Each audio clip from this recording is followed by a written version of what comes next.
Hey, it's baseball season again. I'm sure there's going to be a lot of us out shooting through chain link fences and black netting. Want to get shots of the pitchers or action at the bases, and you want to shoot from behind home plate. This video is going to show how you do that and the kind of results you might get and how you can adjust for it.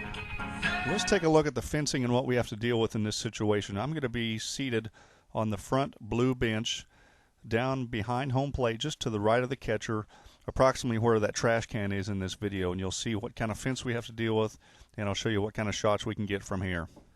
This is what the view looks like from seated on that bench looking through the fence. You'll see as I pan from left to right the different reflections of the fence based on shadows and where the sun's at, and these are going to affect the images that you take and the kind of processing that you're going to have to do. You're going to get more of a haze or less of a haze depending on the kinds of shadows and the brightness of the fence you have to shoot through. And here's an example of a pitcher shot that was taken from that bench on the front row through the chain link fence, shooting pretty much straight on at the pitcher.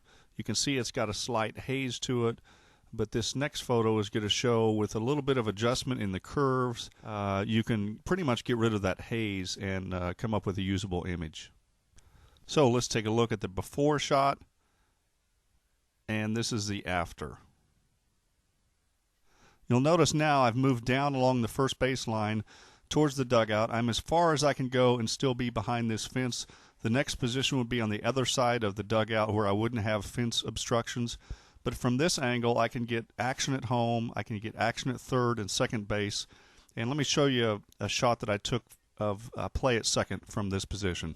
Here's the image of the play at second. Again, this is taken behind the chain link fence, and you can see that there's just a slight haze to the image, and this is something that we can fix in processing. So this is the original, and this is how the image looks after some slight contrast adjustment and curves adjustment, and you can see that it's a lot more clear and a pretty usable image. And finally, this is a photo of the shortstop making a play from that same position along the first baseline behind the chain link fence.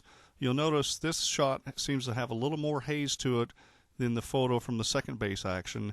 And again, as I mentioned earlier, depending on the light and the way the light is reflecting off the chain link fence and the angle you're shooting from, you can have more or less haze. But again, you can adjust this in processing, and this shows you how the image was adjusted. Again, it's got a little more pop, a little more clarity to it.